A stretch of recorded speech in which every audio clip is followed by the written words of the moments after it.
Good afternoon, everyone. It is a privilege and honor for me to be here. I'm speaking about a subject near and dear to me, strategic planning. I've been involved with strategic planning for many years in both corporate and nonprofit environments, and I strongly believe that it has the potential, correctly applied and understood, to be transformative, not only for organizations, but also for individuals. You heard a lot of wonderful things from Tim Tsopoulos, who preceded me. I knew he was going to be a tough act to follow, but I didn't realize how tough.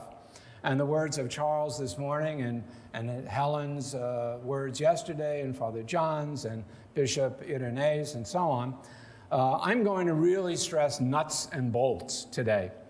I'll begin with some comments on how strategic planning and leadership transformation are intertwined, and you heard a great deal of that from Tim.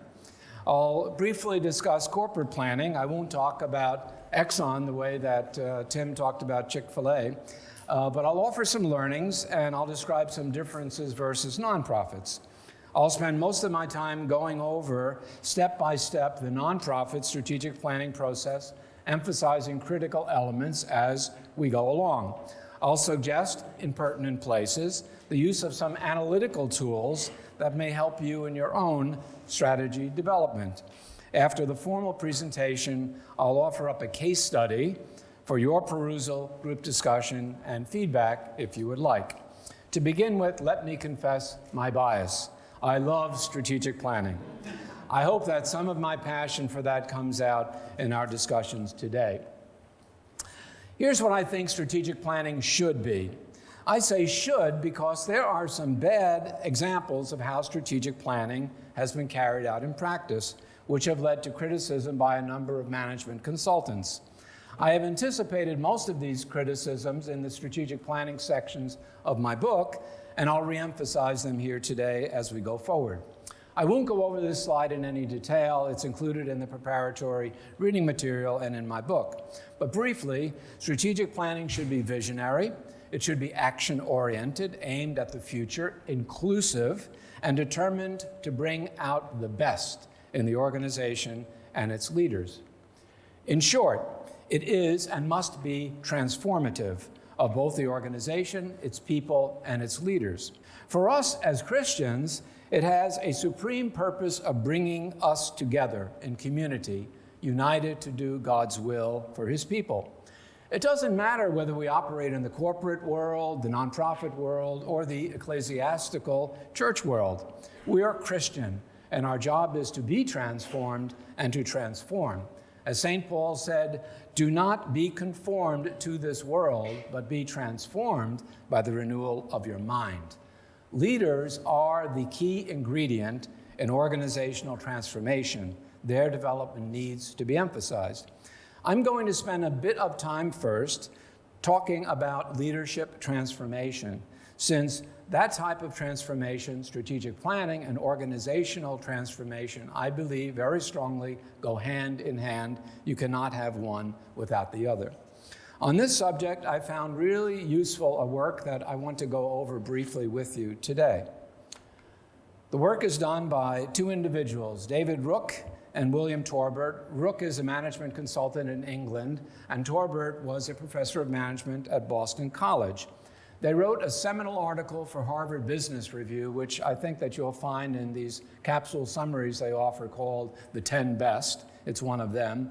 In 2005, called The 7 Transformations of Leadership, referenced at the bottom of the slide.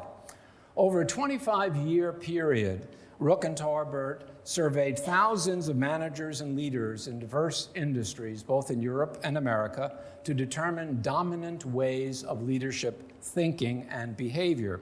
They isolated 7 stages, as shown here, kind of a ladder of managerial ascent, of the way that these leaders behaved and thought about themselves, the world, and other people.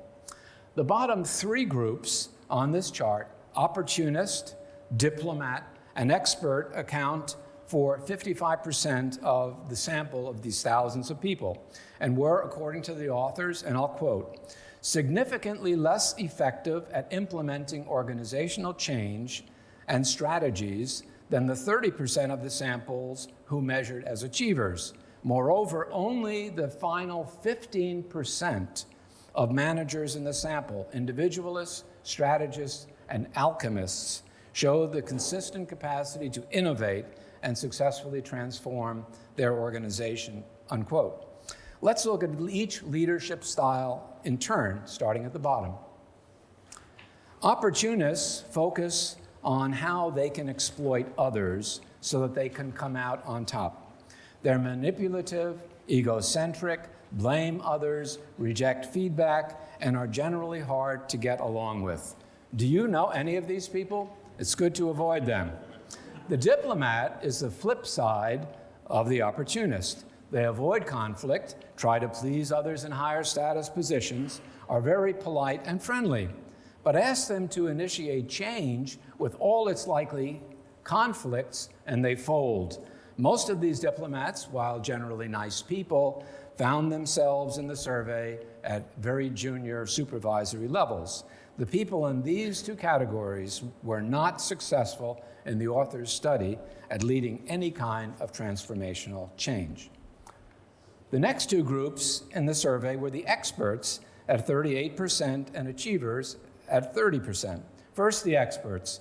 In contrast to the manipulative opportunists and the super agreeable diplomats, experts exercise control by simply being experts and completely in control of the facts. They are the core of most organizations and excel at being individual contributors. But as managers and leaders, they can have difficulty at seeing others' viewpoints, especially if it disagrees with theirs. Their managerial style can often be my way or the highway. The achiever represents a progression in emotional intelligence in which other people are taken seriously as fellow contributors and collaborators. They are able to effectively lead teams towards previously defined deliverables. However, their emphasis on tightly knit teamwork and well-defined goals may hinder thinking outside the box. Individualists at 10% represent a change from the normal way of doing business. They see beyond the usual processes and work to push the envelope to better implement the values of the organization. However, they can also tend to ignore rules which they regard as irrelevant. They can be regarded as mavericks and as difficult to incorporate into the organization. However, they do have a place. They can be very useful as consultants and when needed to drive desired change. Strategists, only 4%, go beyond the individualist drive to push the boundaries.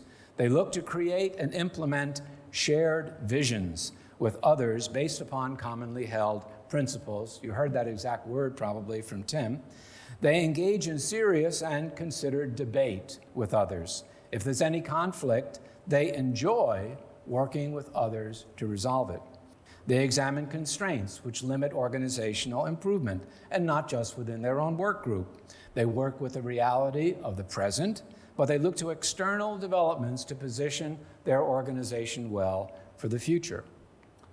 The last category, few and far between, is the alchemist. They see unique, once-in-a-lifetime opportunities and capture them. Alchemists can reinvent themselves and transform their organizations in historically significant ways. They are change agents par excellence, able to move on several fronts simultaneously, focusing intensely on the truth. They are no respecter of persons. They are able to speak with kings and commoners alike. Only 1% of the author's sample were alchemists.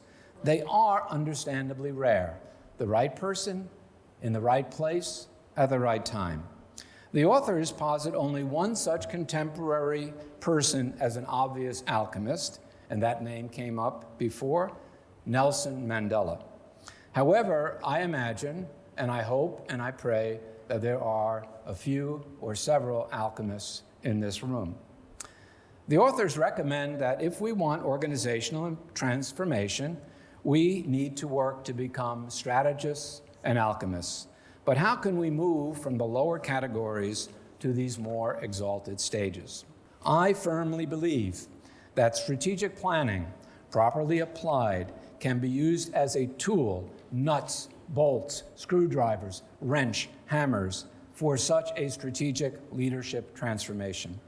Rook and Tolbert recommend that aspiring strategists reflect not only on whether they are accomplishing their goals, but also whether the goals themselves are appropriate or rather should be changed.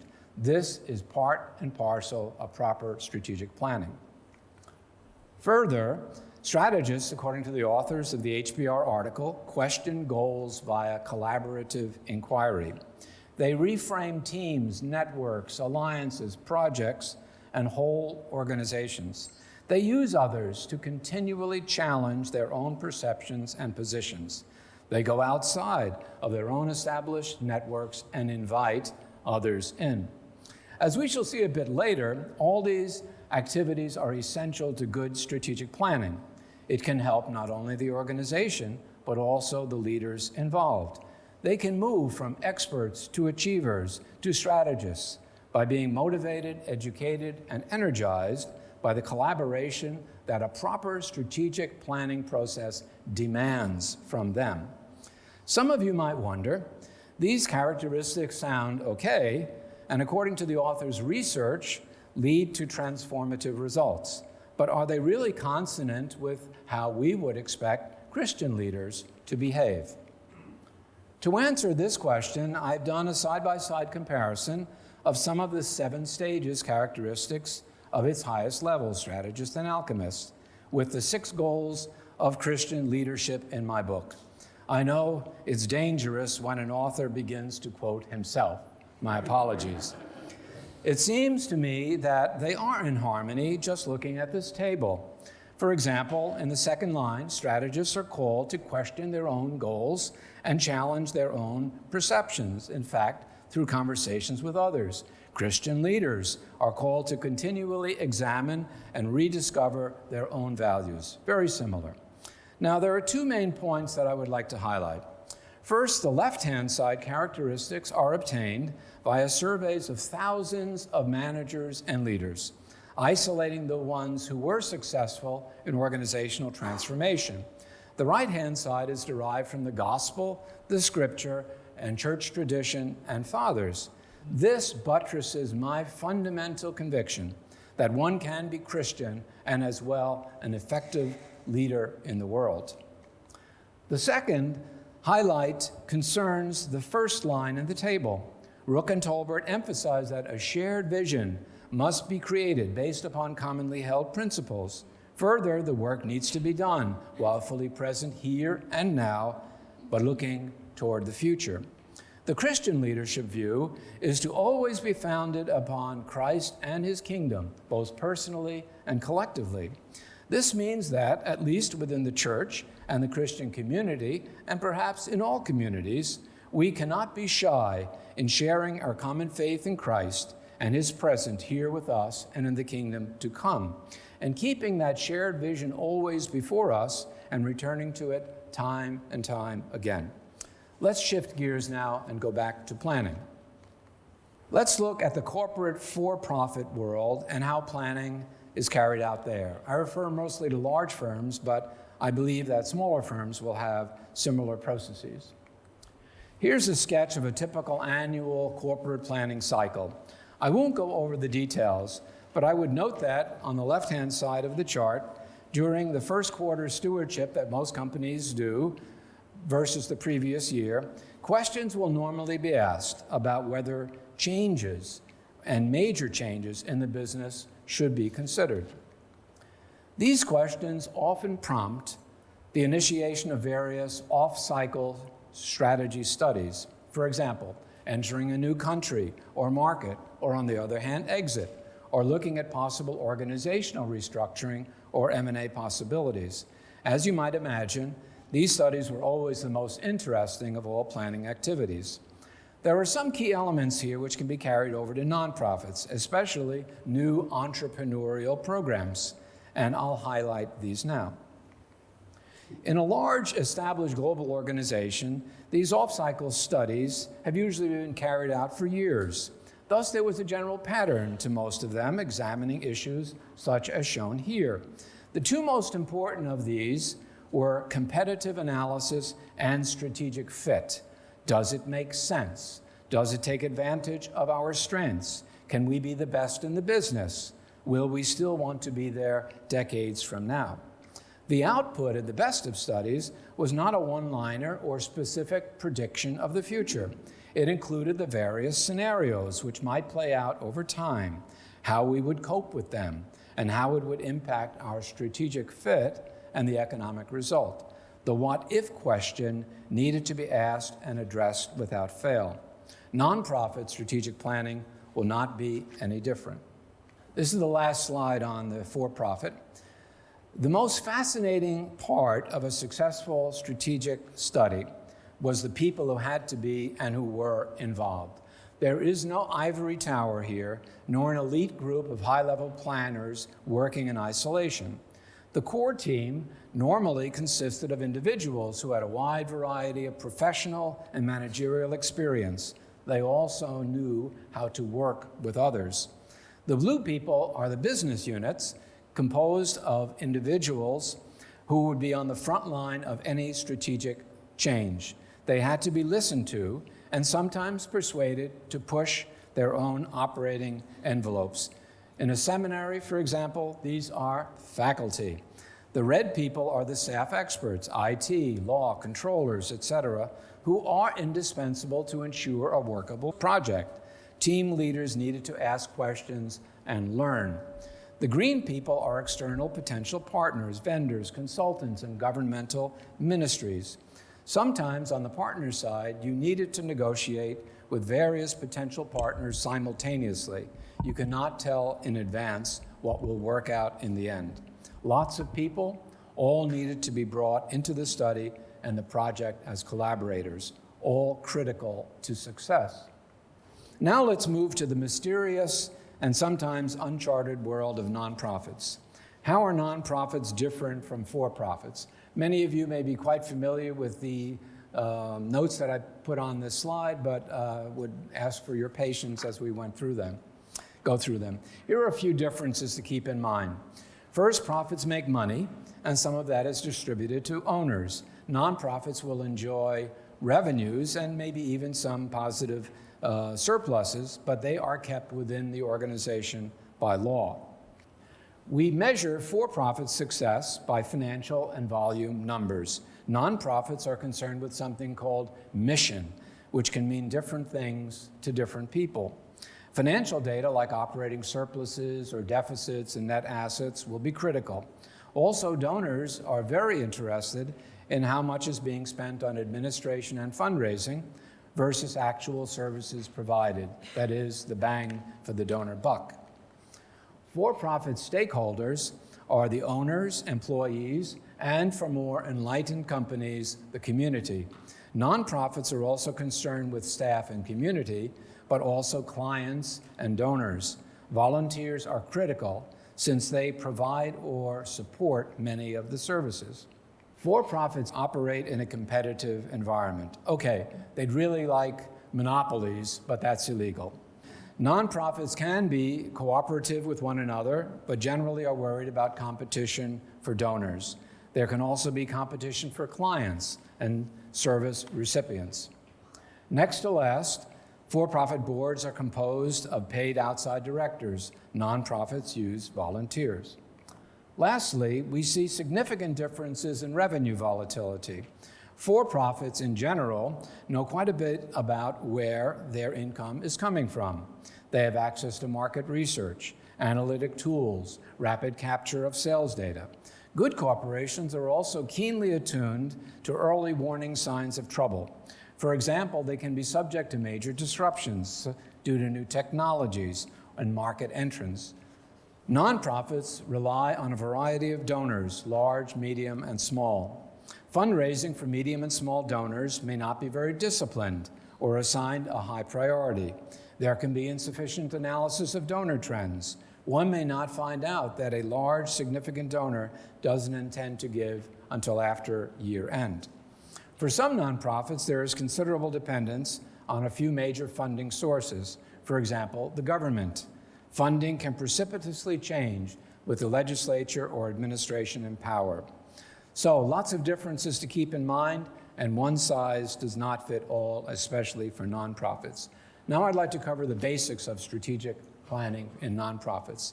A traditional strategic planning process follows the block diagram as shown here. I'll go over this quickly, and then I'll come back step by step to emphasize certain points. First, we develop vision and values, as Tim had mentioned before, and then a mission statement for the organization. Vision is simply that which represents our dream for the institution. What do we want it to be? Whom do we wish to serve? What is the Lord's will for us? Values are the cherished principles that direct our efforts to realize our vision and guard us from straying from the right path. What do we believe in? What would we be willing to die for? The mission statement leads the organization in the direction, what should we do? Next, we conduct a SWOT analysis, strengths, weaknesses, opportunities, and threats. What do we do well? Where are we deficient? What's out there to help us, to hinder us? The results of that analysis and the mission statement feed into a process to generate strategic options for change. What are we going to do? Note the word change. This is not supposed to be keep on keeping on. We are looking for meaningful change, a strategic transformation for step-out excellence. Strategic options describe different ways of fulfilling our mission. They are then evaluated, debated, and prioritized. Some are selected as go and some as no-go. Then we develop goals and objectives for each agreed-upon go strategic option. We execute the plan. Obviously, this is a critical step. And sometimes it is part of the shortcomings of a strategic plan that there is insufficient follow-up, but we have a way of guarding against that. The point that I will make right now is that proper execution will only take place when everyone has done their upfront homework and the organization is truly in a transformation mode with everyone involved and alert to what they have to do. Finally, we steward the results and use that feedback to steer the next phase of the transformation. Sounds simple and straightforward, right? It actually is, but there are certain places and steps along the process that need to be vigorously emphasized, and that's where I'll spend the balance of my presentation time today. Some management consultants have voiced the criticism that planning could be an ivory tower approach involving just a few people, like the senior management or the board, or maybe even just the board executive committee. This is a great temptation since they know everything that is to be known, right? Well, number one, they don't know everything. Number two, in not involving others, the eventual plan will lack organizational buy-in. Such an ivory tower approach would be a serious error. What is needed is to involve knowledgeable others, people who know how the organization works and who have informed opinions about how it should or might work. That group is sometimes called the constituency of the organization. They include internal people like the board, the management, and staff, as well as externals like customers, clients, and donors. Volunteers are both internal and external. There may be other impacted parties that need to be consulted, like other organizations who might even be competitors, but could be collaborators if we would only talk with them. A major point here, if you have a nonprofit that operates at multiple sites, the specific staff, customers, clients, donors, and volunteers of these particular sites need to be involved. This is especially true when you may be considering prioritization of resources and organizational change. John Donne said, "No man is an island." We might think that nonprofits should be a protected species since they do a lot of good. Unfortunately, they are subject to outside competitive forces which can place them on the endangered list or even make them extinct. Here's a framework I'm offering that can help strategists to analyze these forces and effectively cope with them. You might be familiar with Michael Porter's 5 Forces framework designed for profits. He's in Harvard.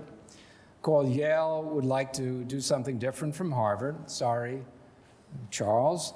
This is an extension to nonprofits put together by Sharon Oster, who was a former dean of the management school at Yale. In the center of the diagram is the rivalry among existing organizations seeking to serve the same market. Why are we concerned about this?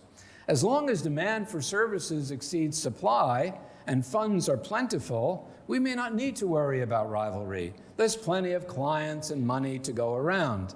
But if there is either excessive supply or scarce funds, we need to step back and seriously think. These organizations could be educational institutions, feeding programs, daycare centers, etc. Although we all love one another, there's still competition for limited resources, dollars, clients, volunteers, staff. Depending on how this rivalry goes, some may grow, some continue stable, and some decline and perhaps perish.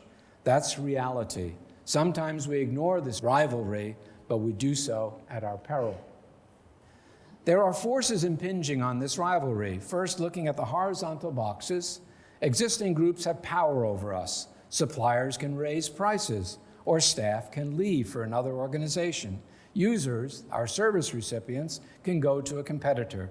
Funders, like major donors, foundations, governments, may decrease or cancel their support for various reasons, and perhaps without warning.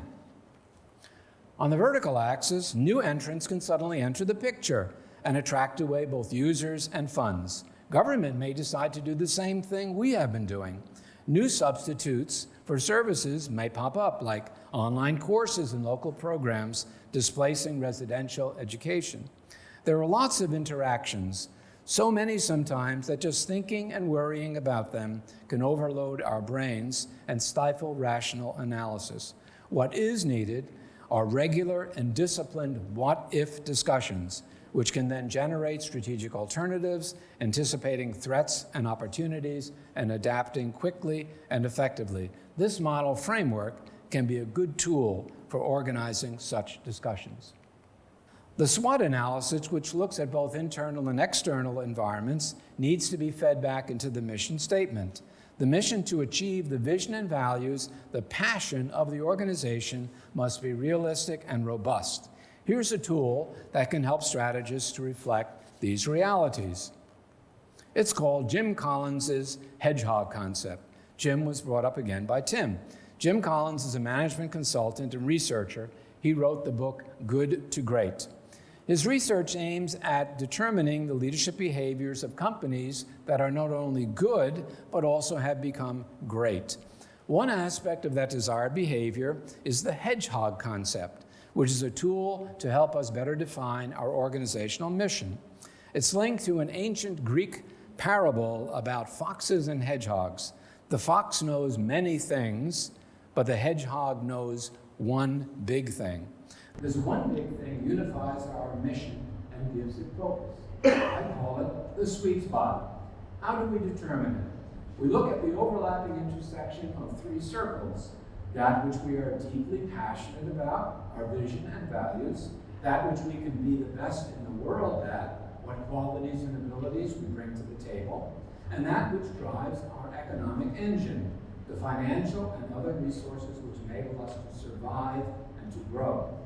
We can be deeply passionate about something, but not very good at it. We can be passionate and highly capable, but we cannot obtain resources for that something, such as financing, donations, people, etc., no matter how hard we try. But if we have all three, we have a winner. Last year, the IRS granted 501c3 status to almost 80,000 new organizations. How many of them will survive after 5 years? There are now 1.8 million nonprofit organizations in the U.S. How many of them will experience shifts in their hedgehog sweet spot and suddenly find either passion waning, quality degrading, or donor dollars disappearing? The application of this hedgehog or sweet spot concept will help proposed and existing nonprofits to prepare themselves for success and help to avoid failure.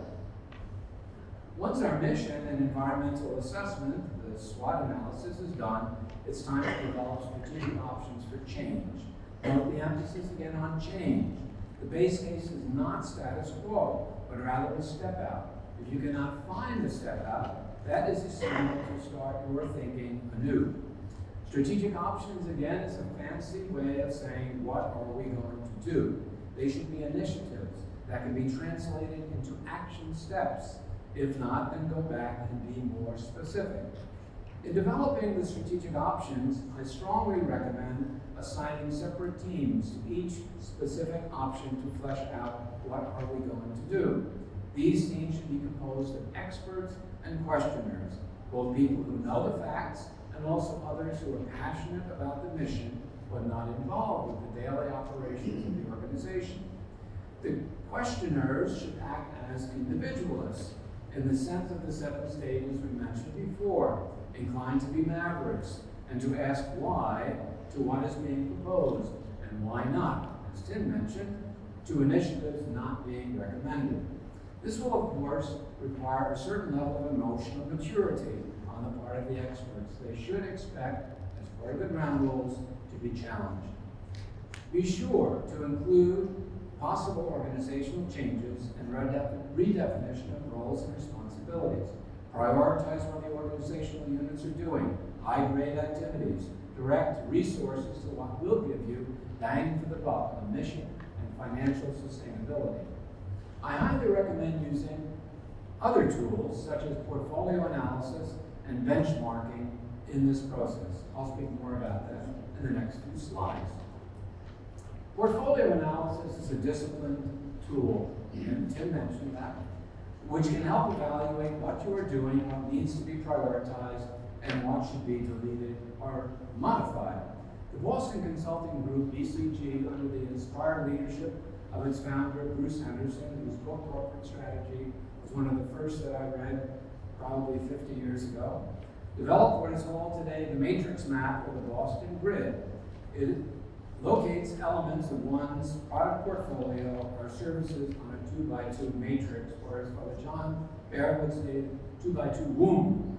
In the case of nonprofits, the axes are usually mission impact, low to high, on the vertical axis, and on the horizontal axis, financial viability or sustainability, again, low to high. The bottom left quadrant are the bad guys, low mission impact and low financial. Action, stop, discontinue. Sounds easy, right? Well, sometimes activities in this quadrant are those, quote, which we've always done, or it gives us good press, unquote, or some other well-meaning rationale, but ultimately not good reasons for expending organizational resources.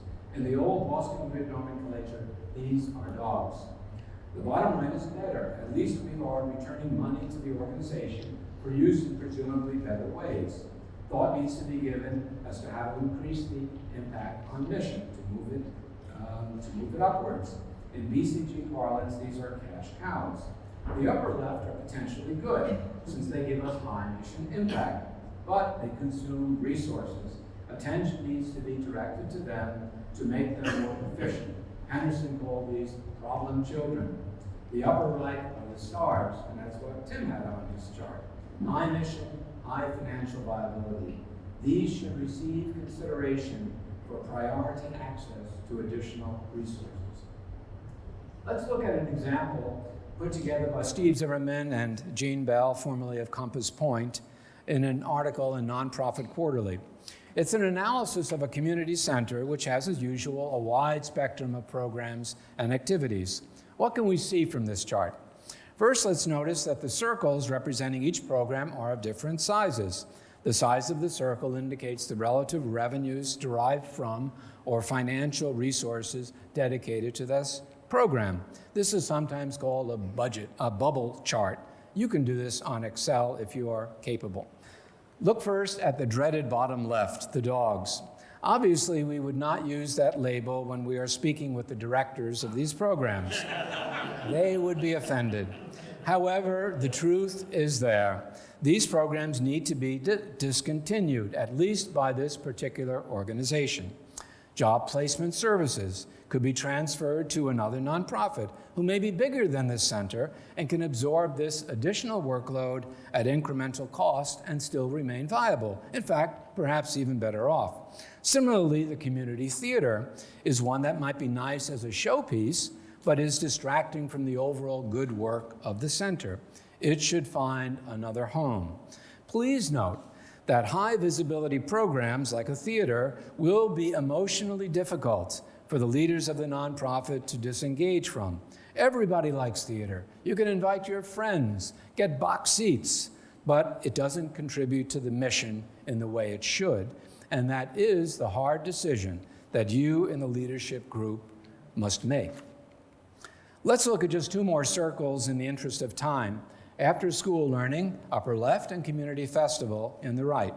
After school learning is great from a mission impact standpoint, but has financial viability problems. The management must see what can be done to move the circle to the right.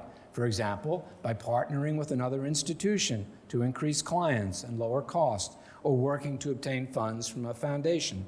The community festival makes money and has average mission impact. Highlighting this should encourage the management to review the activities conducted, to showcase parts of the mission program, to increase contributions or usage of these programs in the community.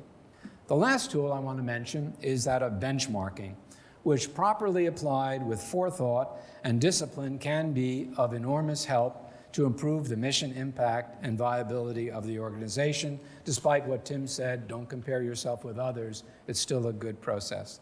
The first step is to develop key performance indicators, KPIs. This is the really hard part of the process.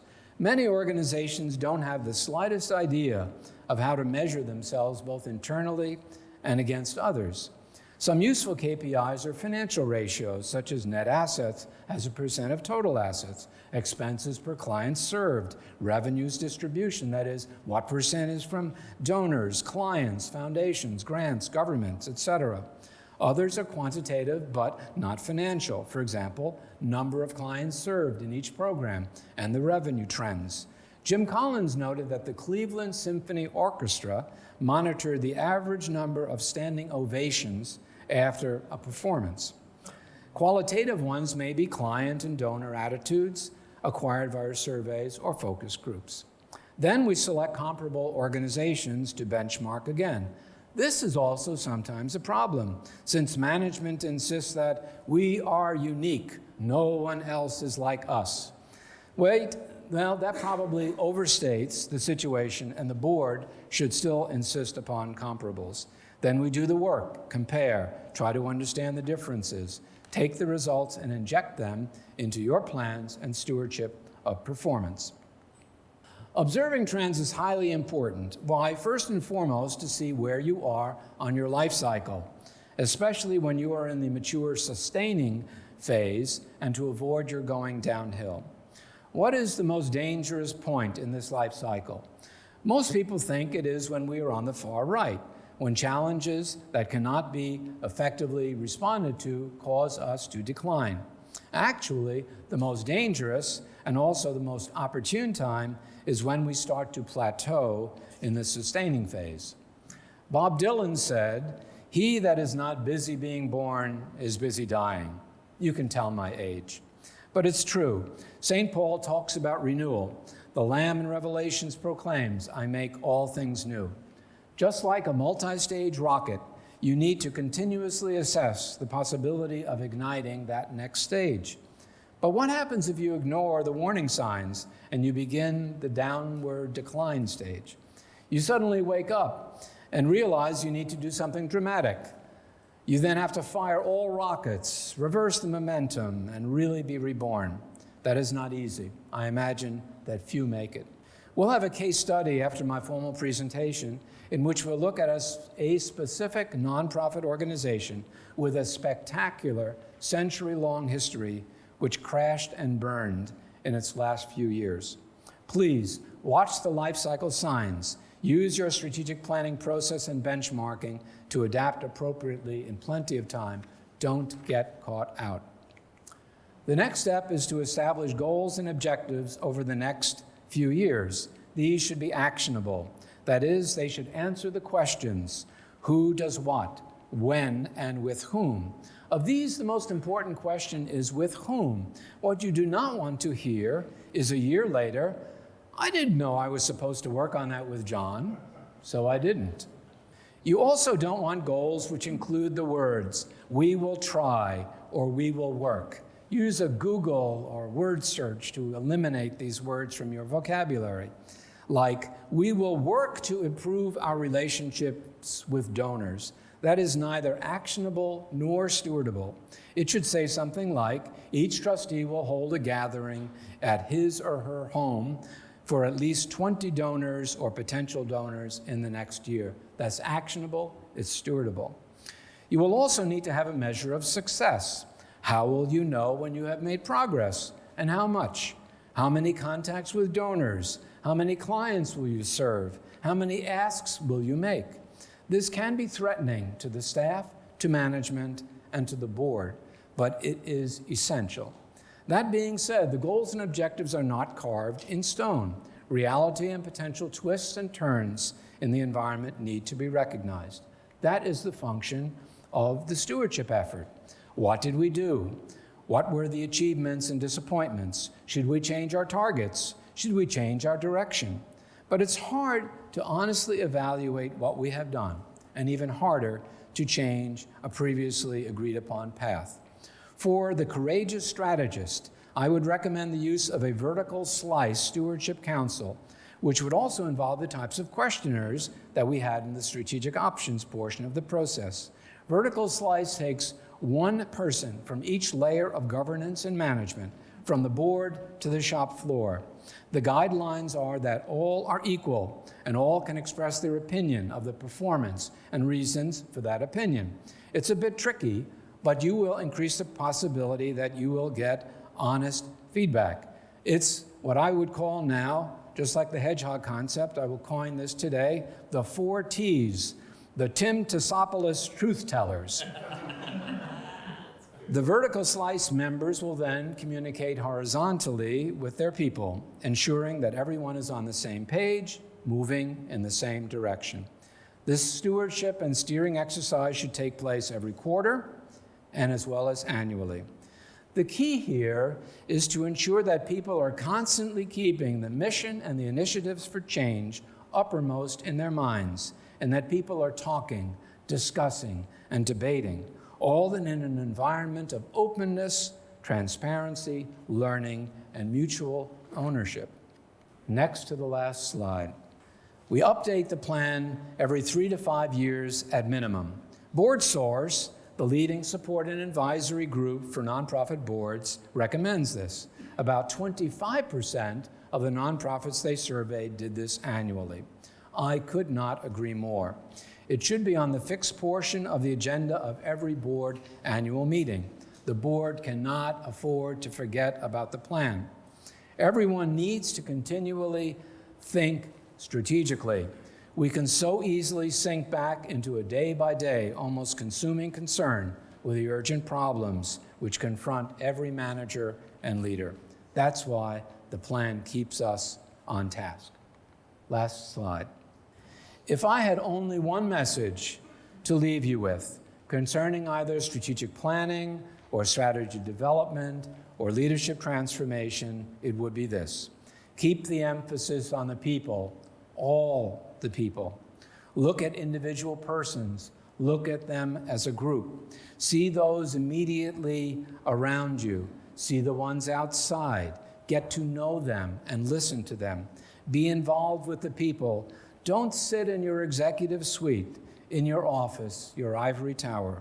Transform and be transformed by your interactions with people. Thank you.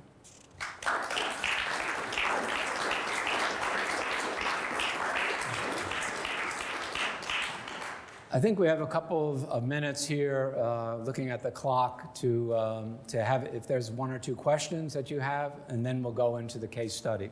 Yes? So one question, do I need the microphone or no?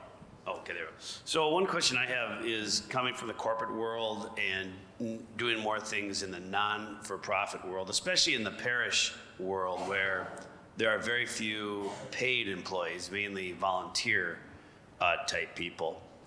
What advice do you have for leading in a, let's call it a non-compensation volunteer world in terms of getting things to happen and actually having execution, accountability, and that kind of stuff without having that sort of, carrot and stick that sometimes in the corporate world we have in terms of, this is their livelihood in most cases, right? So what advice do you have for leaders in the non-profit, non-compensation type world that most churches find ourselves in? That's an excellent question.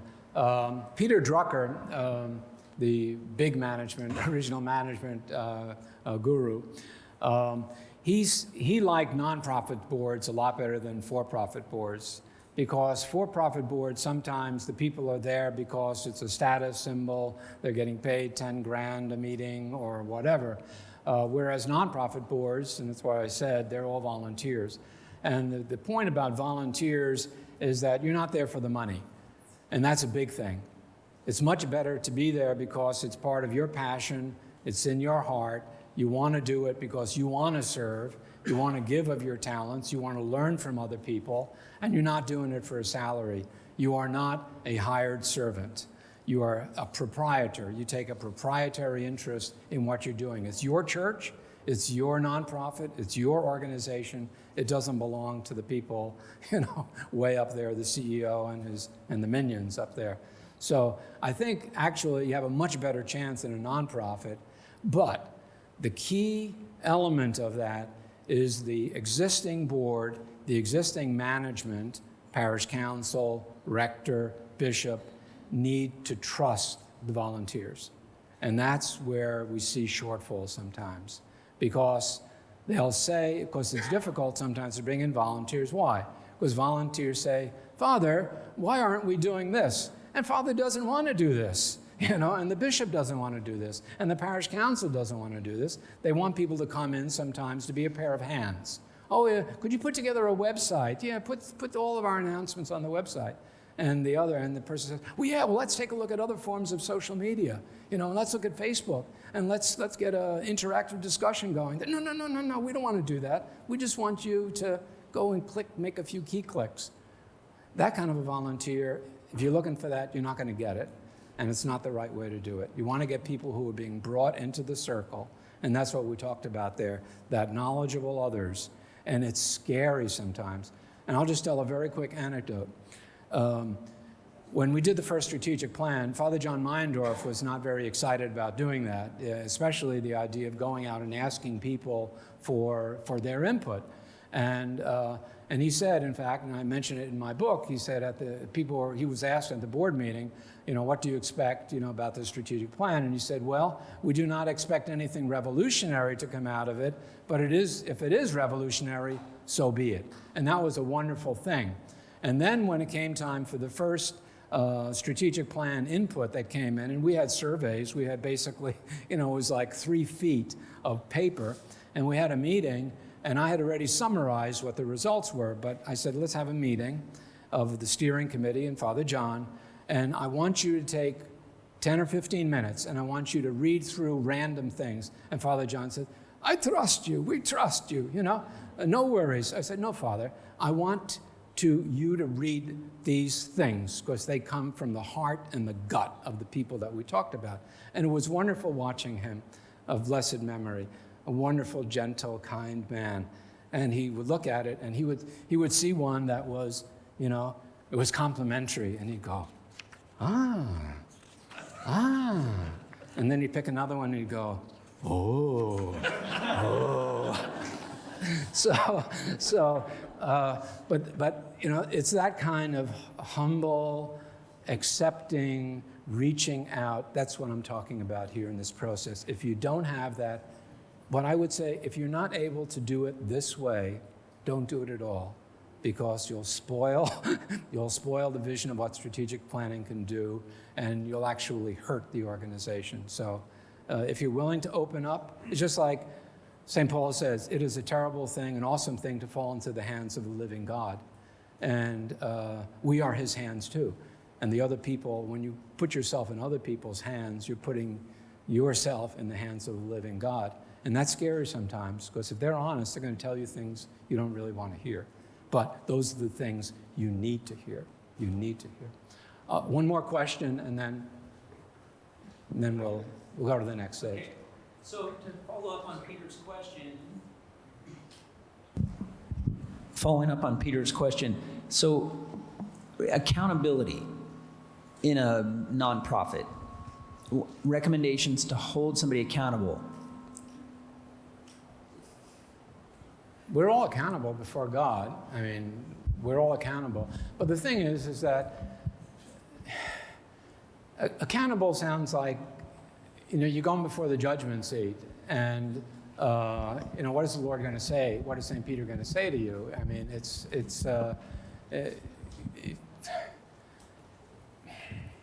I really tremble at the judgment seat. I really tremble at the thought. When I say the litany, before good defense before the terrible judgment seat, to me, it's shattering every time that I offer up that prayer on the Amvon.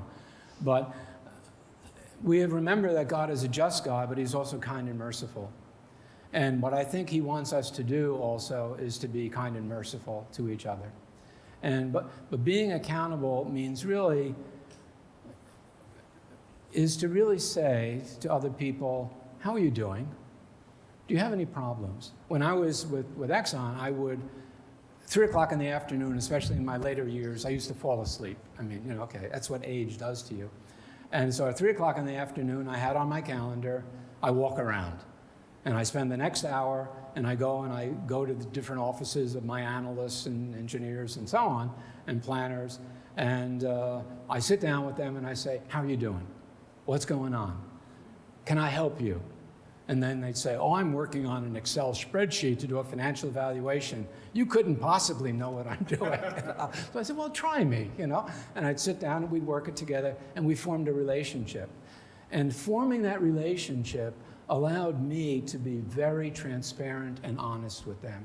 And I could, after a presentation or analysis or a study that they did, I could speak to them with utter honesty and candor as a loving father to them.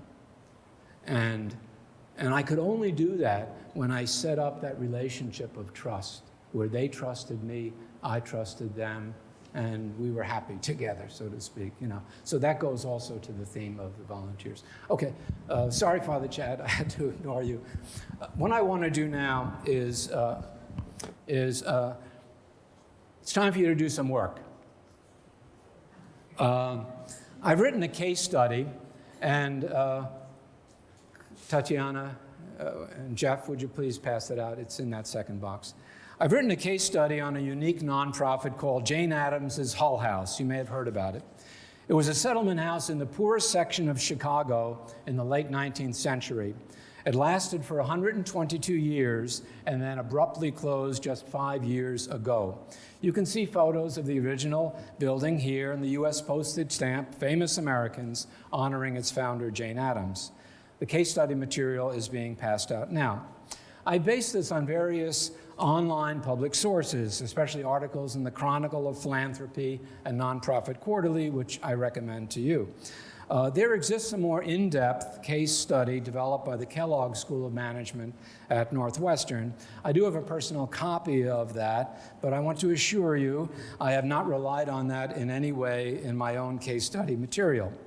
Before you read the case, I have one slide which paints a very broad brush picture. Birth, life, and death of Jane Addams' Hull House in 20 to 30 year increments. 1889, a settlement house was founded by Jane Addams and her friend Ellen Starr. The volunteers actually lived at the house. It was their home. They lived among the poor people whom they were helping. Funds came from Jane and her friends and later wealthy patrons. 10 years later, it grew to 13 buildings in the immediate vicinity with thousands of people being served.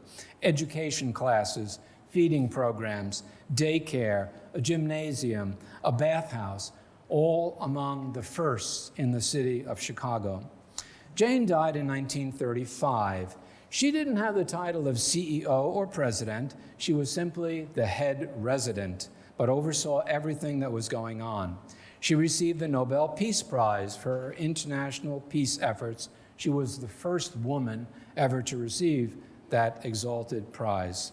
Almost 30 years later, things changed drastically with the displacement of the facilities and dispersion of the programs due to the construction of the University of Illinois' Chicago campus.